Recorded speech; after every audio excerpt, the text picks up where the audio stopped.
Olá, seja muito bem-vinda, seja muito bem-vindo. Está começando o Sempre Mulher de hoje. E no nosso programa nós vamos falar sobre um assunto muito interessante que tem muitas dúvidas, muitos questionamentos, mas interessa a todas as pessoas. Vamos falar sobre oração. O que será que acontece quando nós oramos juntos?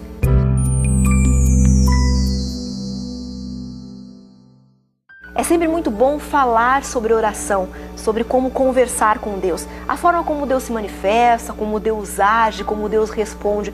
Eu gosto de pensar e de dizer que o trabalho de Deus é um trabalho personalizado. Então o que Ele faz para mim, Ele não vai fazer para você. A forma como Ele me responde, com certeza Ele não vai te responder. Porque somos únicos, né? Somos todos diferentes. Filhos do mesmo Pai, mas todos diferentes. Então o trabalho é muito especial que Deus realiza para atender às nossas necessidades, às nossas angústias e nos mostrar o que realmente é bom e é melhor para cada um de nós. E para falar sobre esse assunto, é claro, uma mulher de oração tem que estar aqui com a gente. Nós vamos conversar hoje com a Ruth Santana. Tudo bom, Ruth? Tudo bem, Betina. Muito bom tê-la com a gente aqui para falar sobre esse assunto novamente. Obrigada pelo convite. E já que estamos falando sobre mulher de oração, para você, Ruth, o que é ser uma mulher de oração? Olha, a essência da minha vida é a oração. Às vezes eu fico até um pouco receosa de estar indo tanto ao Pai. Sabe? Eu falo, recorrendo tanto a Ele. Recorrendo tanto. Mas eu sei que Ele me ama e Ele tem uma paciência infinita e Ele está sempre disposto a me ouvir. Mas eu não sei, eu sou completamente dependente da oração. Então, orar para mim é viver. Não sei como viver, como sair de casa. Eu acho uma loucura me levantar da cama sem orar. Sabe, até o meu esposo, ele costuma dizer uma frase que antes de nós colocarmos os pés no chão, devemos colocar os joelhos no chão. Então escorregamos da cama para o chão já para orar. Já em atitude de oração. Né? Para você que é uma mulher de oração, que está constantemente, né, em contato com Deus, conversando com o Pai, é muito fácil acreditar e confiar, né, nas respostas de Deus e no tempo de Deus. Mas hoje em dia as pessoas não conseguem confiar, né, não conseguem se entregar de fato. Você atribui isso a quê? Por que as pessoas não conseguem confiar em Deus? Nós vivemos num mundo muito mau. As pessoas estão desprovidas de sentimento. Até mesmo dentro da família, você vê que quantas famílias não existe a traição. Traição não só do cônjuge, né? Mas até de filhos. Então, esse contexto que estamos vivendo, no mundo cruel, no mundo amargo, no mundo frio, acaba refletindo nos nossos sentimentos e na nossa fé. Então, muitas vezes você fica, se eu não posso acreditar numa pessoa que eu vejo, que eu converso, que eu posso ver as atitudes e também as reações dela, como que eu vou acreditar num ser que eu não conheço e não vejo, não é? Então, daí a descrença, não é? E como trabalhar esse lado? Né? Como passar da descrença, né, para a crença, para a fé em Deus? É uma atitude. Você viu que eu estou te sabatinando hoje aqui, eu estou né? vendo. Estou te perguntando aqui, né? Para compartilhar a sua experiência mesmo. Sim. Isso aí vai muito do que você quer para a sua vida, sabe? Você chega num ponto em que nós temos que nos decidir. Ou eu me apego com Deus, que Ele é a fonte de tudo, de todo o poder, de todo o amor, de toda a sabedoria, da vida. Ou eu entrego tudo e vou viver uma vida sem esperança, sem paz, sem amor, não é? Então, diante disso, o que você deve fazer? Busque ao Senhor, porque Ele está pronto a nos atender. Busque ao Senhor, mas como buscar ao Senhor? Tira tempo. Sabe, hoje na mídia até se fala muito em meditar.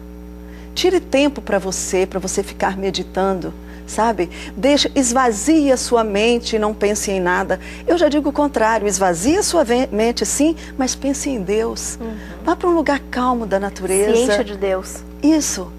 E permita-se conectar com Deus. Pegue a frequência, o Espírito Santo, ele vai te colocar na frequência que vai direto ao coração do Pai. Com certeza. Então, permita-se sentir essa experiência, passar por essa experiência, sentir o amor de Deus, a paz que vem de Deus. E aí você vai começar a experimentar.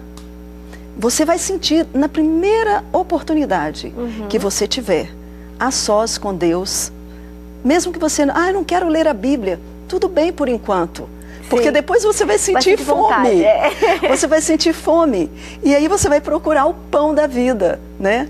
A palavra de Deus que é repleta de poder. Né? Então, mesmo que você não queira a Bíblia, vá para um lugar da natureza, um mar, né?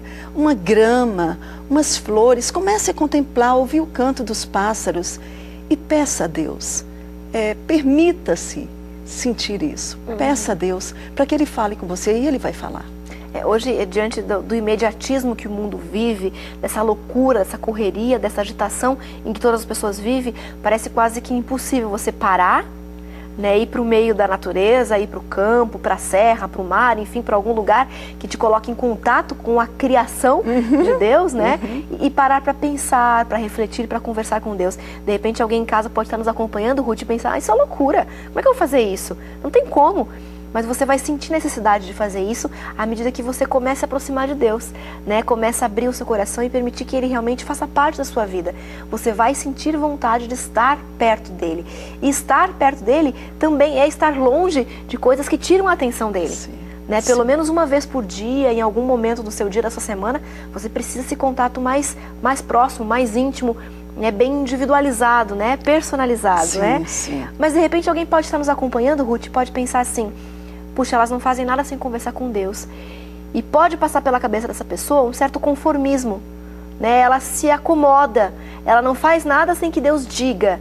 Há uma diferença muito grande entre fazer a vontade de Deus, né, e não fazer nada, né, esperando que Deus haja. Dá pra diferenciar isso. Sim. Porque desde o momento em que você estabelece essa comunicação direta com o céu, você é muito rápido. Você não precisa ficar acomodado na sua casa, deitado, esperando para que Deus te fale o que você deve agir. Não, sabe? Deus é um ser também muito dinâmico. E o Espírito Santo vai nos falando. Mas eu não ouvi aquela voz poderosa. Não precisa você ouvir aquela voz poderosa. É uma voz bem sutil. É muito sutil, muito suave, até mesmo no silêncio, né? Elias experimentou ouvir a voz de Deus no meio do silêncio, né? Então, Deus está sempre pronto a nos falar. E assim você, no momento em que você precisa tomar uma decisão, porque a nossa vida é feita de decisões. De escolhas, né? Escolhas. A todo momento nós temos que escolher, não é? Então, se você, desde o primeiro momento do seu dia, você pediu a Deus, Senhor, eu coloco diante de Ti a minha vida e a minha família, para que o Senhor o conduza durante este dia, não tem como você errar. Sabe? Ele vai te conduzir. A própria palavra de Deus diz que você vai ouvir uma voz dizendo, este é o caminho, seguir por ele. E você vai ouvir. Porque Deus é um Pai fantástico, um Pai que Ele cuida personalizado de cada um, né? Diante das minhas necessidades, Ele vem com o seu cuidado e também com o seu comunicado. Ele vai me falando, Ruth, faça isso. Ruth, isso não, sabe? É sempre assim. Como também ele fala, Betina, é por ali. Betina, agora não, né? E esse comunicado de Deus pode ser, às vezes, essa voz sutil que a gente ouve, né? Pode ser a sensação que você tem de ir por um lado e não pelo outro. Pode ser uma música, de repente, alguma frase que te salta aos ouvidos, né? Pode ser alguma imagem, uma coisa que te salta aos olhos. Então, Deus age de várias formas, como eu falei no começo, de maneira personalizada, né? Então, como Ele fala com a Ruth, certamente não vai ser a mesma forma que Ele vai usar para falar com você, porque você é diferente da Ruth. Então, Ele vai utilizar alguma ferramenta, algum meio que toque você, para que você possa perceber a vontade dEle. Até um amigo Ele pode usar. Exatamente. Não é? Um filho que chega e fala, por que você não faz isso, mãe, né? Ou pai, né? Um amigo, o seu chefe, ou o seu colega. Exatamente. Ele vai usar aquilo que estiver mais próximo. Ele sabe como chegar até você, Só Ele sabe. Muitas vezes nem nós sabemos, nem Mas nós Ele nos sabe. conhecemos tão bem. Mas Ele sabe. Então Ele vai usar este meio para te alcançar. É importante que você fique aí ligado, né? Fique atento, fique em observação, para que você possa perceber quando Deus manifestar esses sinais, que podem ser os mais variados, você possa perceber que realmente é a vontade de Deus. E a Ruth falou uma questão que eu acho muito importante, que é antes de colocar os pés no chão, colocar os joelhos, né, quando acordar de manhã. Então é bom que você saiba que nesse mundo existem duas forças. Apenas duas, né, Ruth? Só duas. As forças do bem e as forças do mal. Não existe mais nenhuma outra. Não existe um terceiro caminho. Existem dois caminhos. Então, se ao acordar, você não entregar o seu dia, a sua vida para Deus, certamente alguém vai guiá-lo, mas não será o Senhor. É verdade. Né? Então, por qual caminho você vai andar nesse dia? A escolha também foi sua, né? Foi feita logo no início da manhã, logo no início do dia. E quando a gente consegue conversar com Deus, quando a gente consegue orar e perceber a presença dEle, coisas maravilhosas acontecem. Olha só a história de hoje. A história de hoje trata de milagre da vida, ou por que não dizer sobre vidas. Vem da vida da Paula, que compartilha conosco a sua experiência no momento de desabafo. A Paula, ao casar-se, se utilizou do método científico da medicina regulamentado no país, do DIU, para que ela não engravidasse, por uma questão de prevenção, no início do seu casamento. Pós-casamento da Paula, sua irmã veio a se casar e, na tentativa de engravidar, ela encontrou algumas dificuldades. Os médicos se reuniram e descobriram que a irmã de Paula estava com trombofilia. Isso foi bem sério no meio da sua família. E os médicos deram um conselho para que todas as mulheres da família fizessem os exames para perceber se não teriam a mesma doença. A Paula também descobriu ter a mesma doença e, ao mesmo tempo, ela se utilizava aí do DIU para poder prevenir, porque uma mulher com trombofilia não poderia vir a engravidar. Ocorre que, algum tempo depois, a Paula começou a se sentir mal e ela não entendia algum mal-estar que ela possuía, se utilizando de certas injeções, e ela descobriu que estava grávida mesmo com o DIU. O médico, surpreendido com a informação, desejo da Paula e do seu esposo, pelo qual ela estava orando já há tanto tempo, disse que aquela gravidez poderia ser de risco, tanto colocando a vida do feto como a própria vida dela em exposição e perigo. Mesmo assim, com o risco de entupir as suas veias, com o risco dela ter a sua vida comprometida, a Paula e seu esposo permaneceram com a decisão de manter aquela gravidez e se utilizaram de todas as injeções necessárias fazendo o tratamento. Logo depois, a Paula veio a ter o seu primeiro filho. Por uma questão aí de precaução, ela continuou a fazer o seu tratamento e no decorrer pós-nascimento desse filho, a Paula ficou muito satisfeita e o seu esposo também, mas ela continuava a ter alguns problemas de saúde. Passado mais um ano, depois desta situação complicada, do primeiro parto complicado, a Paula foi novamente surpreendida por mais uma gravidez. E ela não entendia como, tanto ela como seu próprio esposo, em decorrência do seu estado de saúde e até pela complicação da primeira gravidez que ela possuía. Então eles estavam orando por uma menina, porque pensavam que seria um presente de Deus eles terem um casal. O primeiro foi um menino, a segunda gravidez, então, ela pedia por uma menina, e quando ela foi surpreendida com esta informação, logo depois, o seu marido correu para fazer a vasectomia, porque decidiram então que ela não poderia engravidar mais, considerando a sua situação de saúde frágil. Ainda assim, sua família orava por ela, ela também orava, e ela então foi para casa com a Estela, uns meses depois, sua segunda gravidez, cheia de saúde, apesar das complicações. O marido, ao fazer a vasectomia, então eles estavam satisfeitos com aquele casal de filhos dos quais Deus tinha dado estas duas dádivas. Acontece que, logo depois de um tempo, tanto Paula como seu esposo foram novamente surpreendidos pela terceira vez. Imaginem, como nós explicamos quando nos utilizamos de todos os meios e recursos humanos aqui da Terra, disponíveis para nós impedirmos alguns planos de Deus. A Paula ficou surpresa porque seu esposo, com a vasectomia feita um ano depois, veio então com a Paula e novamente eles engravidaram. Quando isto aconteceu, apesar da sua saúde, os médicos então a chamaram e disseram da seguinte forma para ela: você vai morrer. E se você permanecer com essa terceira gravidez, você além de morrer, Você está passando pelo risco de ter um filho que será surdo ou com problema no sistema nervoso central, ou ele pode vir a ser cego ou ter problemas mentais. Se você manter essa terceira gravidez, você virá a morrer. Acontece que os próprios médicos reconheceram ser aí praticamente impossível, na taxa bem reduzida, após a vasectomia, um homem vir a engravidar uma mulher. Mesmo assim, este milagre aconteceu. Atualmente, Paula possui os 3 filhos, Jonatas de 4 anos, Estela de 2 anos e Josué de 6 meses apenas. Os 3 com saúde. Paula se encontra com saúde também e os 3 filhos são lindos, perfeitos e se encontram no estado de saúde mental e também de saúde perfeita que Deus assim estabeleceu. Paula e seu esposo têm um coração extremamente agradecido. E ela não esconde de nós o grande segredo no meio dessas informações surpreendentes e no decorrer da sua saúde. Ela esteve com seu joelho no chão, tanto ela como seu esposo. E apesar dos burburinhos humanos que ela ouvia, de que aquela gravidez era impossível, que sua saúde não permitia, Deus fez o milagre necessário. O verso de Paula está em João, no capítulo 14, no verso 27, que diz assim: deixo-vos a paz, a minha paz vos dou. Eu não vou-la dou como o mundo a dá. Não se turbe o vosso coração, nem se atemorize. Eu não conheço a sua história, não sei qual é o seu desejo, mas eu conheço, e você também, o mesmo Deus da Paula, que está disposto a atender os nossos anseios. Mas, acima de tudo, no decorrer das turbulências da vida, o conselho de Deus para nós é: não se turbe e nem se atemorize, porque eu estou com você. Eu aguardo a tua história de fé também, para que outras mulheres e outras pessoas possam ser incentivadas a manter a sua fé firme e fortalecida. E porque juntas, em oração, nós podemos alcançar grandes milagres. Envie sua história para o blog do Sempre Mulher que você está enxergando aí. Participe você também.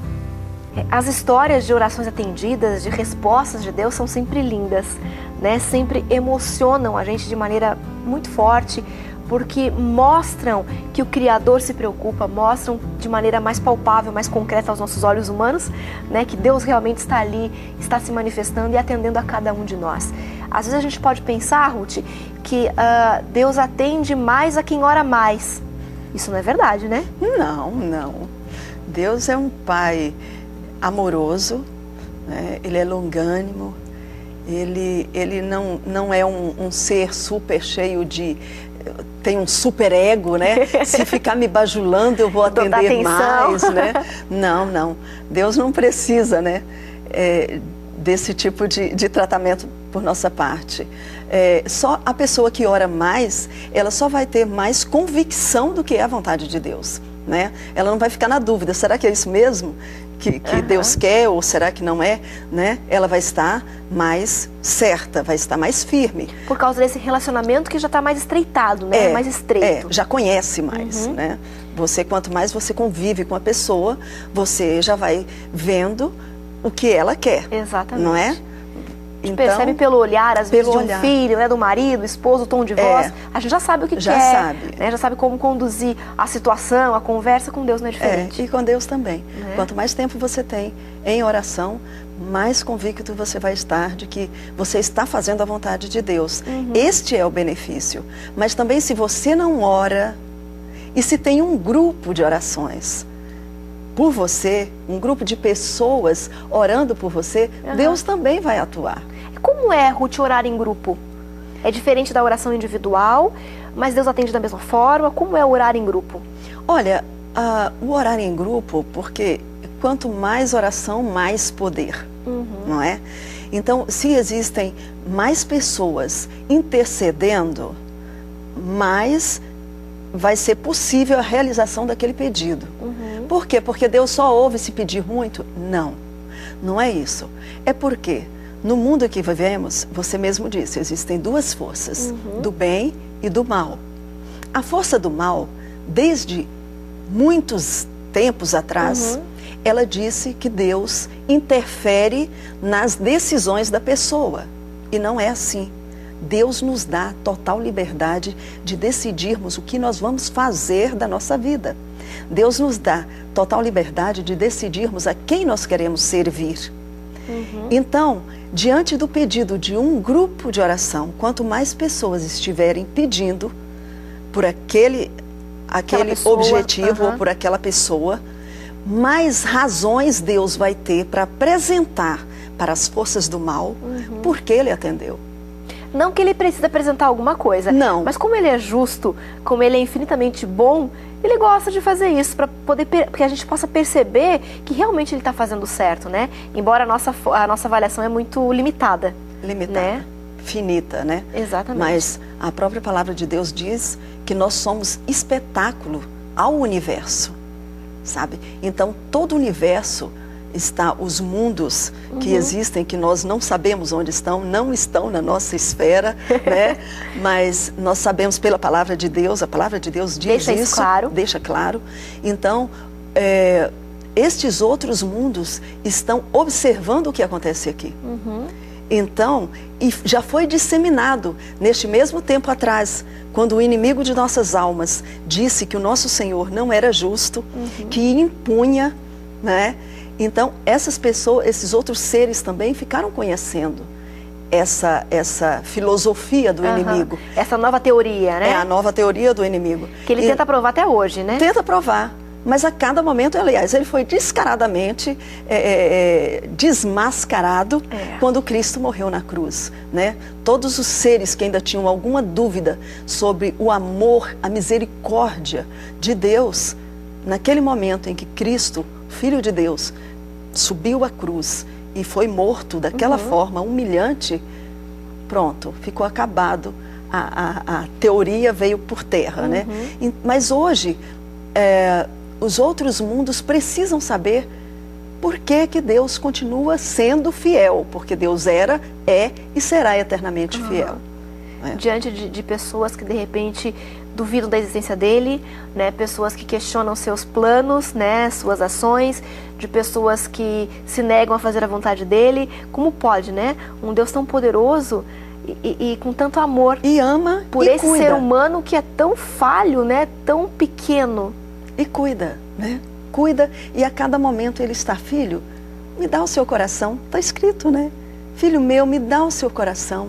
A todo momento, até o mais ateu que seja, né? A pessoa mais cruel que possa existir, Deus o ama. Só quer que ele caia em si e entregue o coração. E aí vai ver Deus atuando e transformando, porque depois que você se entrega a Deus, não tem como se continuar sendo o mesmo, né? Não dá para voltar atrás, não tem como né? continuar. E quando a gente consegue encontrar, de repente, um grupo de oração, né? Um grupo de mulheres, um grupo de jovens, um grupo de famílias, um grupo de casais, enfim, um grupo que se une em torno da palavra de Deus para orar, para interceder, para pedir, para agradecer por outras pessoas, a gente acaba sendo fortalecido por isso, né, Ruth? Fortalecido. Esse é um processo que acontece. Porque no momento em que nós começamos a orar, o maior benefício vem para nós mesmos. Porque você entra em contato direto com Deus. Sabe o que é isso? É muito fantástico isso. Porque Deus é um ser supremo, superior, maravilhoso. E nós, tão pecadores, tão mínimos, uma poeira cósmica nesse universo todo, né? E nós temos aí, através da oração, o privilégio de entrarmos em contato direto com Deus. E aí nós primeiro somos beneficiados. E depois, aquelas pessoas por quem nós estamos intercedendo começam a receber os benefícios da nossa oração. E nós vamos vendo os respingos, né? O mundo sendo transformado, né? É como um lago em que você joga uma pedra e começa aquelas ondinhas. Aquelas ondas. E elas chegam até as margens. Exato. Né? E assim é a oração intercessória. Esse mundo que você fala, um mundo transformado, de repente pode ser a sua casa, né? O seu mundo ser transformado, né? E nós mulheres temos um papel muito importante dentro da família, né? Como intercessoras, como mulheres de oração, com força, com contato com Deus, para que a gente possa influenciar nossos filhos, para que a gente possa auxiliar nossos maridos, para que a gente possa contribuir com o ambiente onde a gente trabalha, com as pessoas que convivem conosco. Nós temos um papel muito importante que Deus nos determinou, né? E que às vezes a gente se nega, né? Não quero conhecer meu papel como mulher, não quero saber o que eu tenho que fazer, vou fazer o que eu acho que tem que ser feito.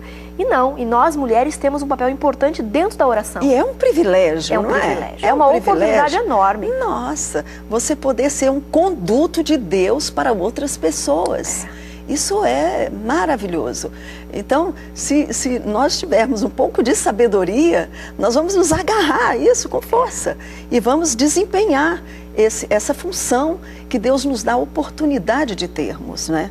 E a oração intercessória, essa oração feita por grupos por outras pessoas, ela tem um poder fora do comum. Nós não podemos nem dimensionar, não temos noção.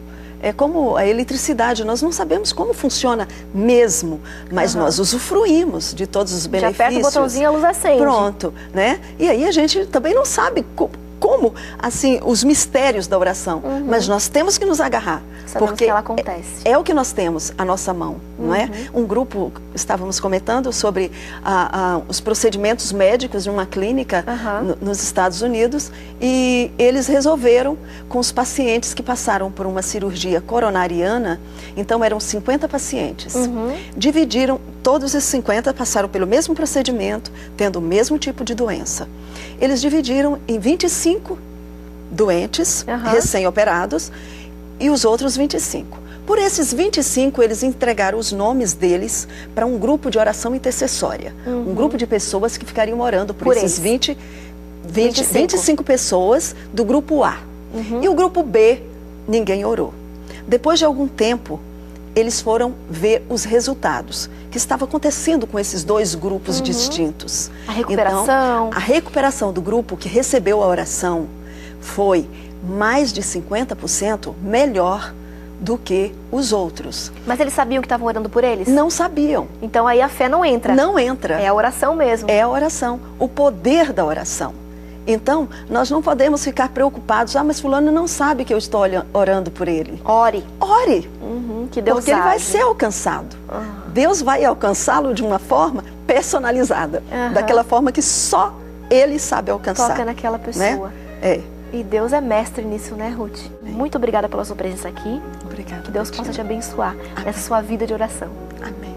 E obrigada a você que está aí do outro lado nos acompanhando. A gente volta no próximo programa e eu te espero aqui. Até lá.